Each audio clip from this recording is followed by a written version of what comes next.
सभी धर्मों के यथार्थ प्रेमी यहाँ बेलूर मठ में एकत्र होंगे। विवेकानंद। यह संघ उन श्री रामकृष्ण के नाम पर स्थापित होगा जिनके नाम पर हम सन्यासी हुए, और आप सब महानुभाव जिनको अपना जीवन आदर्श मानकर संसार आश्रम रूप कार्य क्षेत्र में स्थित हैं और जिनके देहावसान के बाद 20 वर्ष ही में प्राच्य तथा पाश्चात्य जगत में उनके पवित्र नाम और अद्भुत जीवनी का आश्चर्यजनक प्रसार हुआ है। हम सब प्रभु के दास हैं। आप लोग इस कार्य में सहायता कीजिए। संघ का नाम रामकृष्ण संघ अथवा रामकृष्ण मिशन रखा गया। उसके उद्देश्य आदि नीचे उद्धृत किए जाते हैं। उद्देश्य: मनुष्यों के हितार्थ श्री रामकृष्ण ने जिन तत्वों की व्याख्या की और स्वयं अपने जीवन में प्रत्यक्ष किया है, उन सब का प्रचार तथा मनुष्यों की दैहिक, मानसिक और परमार्थिक उन्नति के निमित्त वे सब तत्व जिस प्रकार से प्रयुक्त हो सके उसमें सहायता करना ही इस संघ मिशन का उद्देश्य है।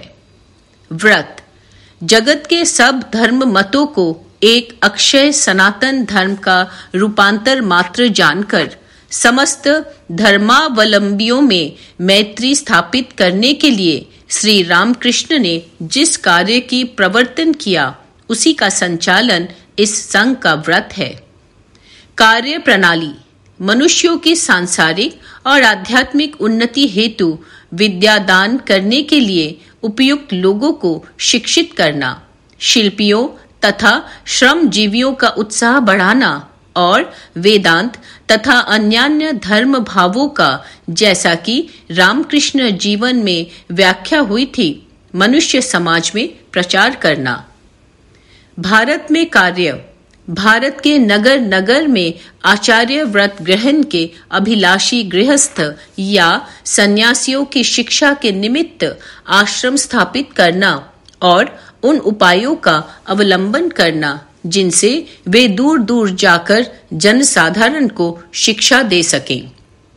विदेशों में कार्य विभाग: भारत से बाहर अन्य देशों में व्रतधारियों को भेजना और उन देशों में स्थापित सब आश्रमों की भारत के आश्रमों से घनिष्ठता और सहानुभूति बढ़ाना तथा नए नए आश्रमों की स्थापना करना।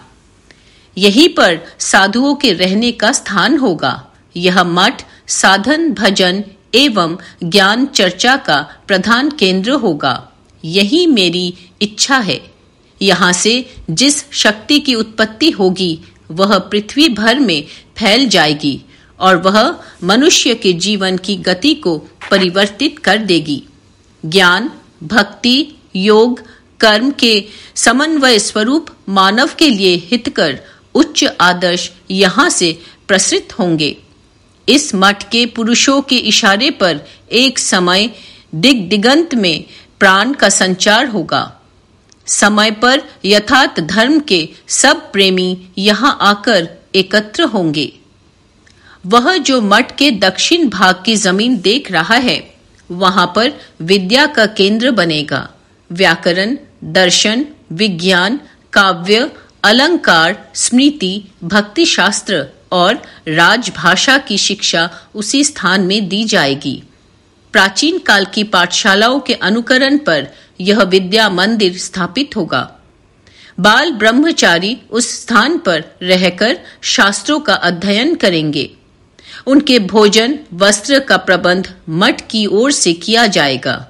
ये सब ब्रह्मचारी 5 वर्ष तक शिक्षा प्राप्त करने के पश्चात यदि चाहेंगे तो घर लौटकर गृहस्थी कर सकेंगे। यदि इच्छा हो तो मठ के वरिष्ठ सन्यासियों की अनुमति लेकर सन्यास ले सकेंगे।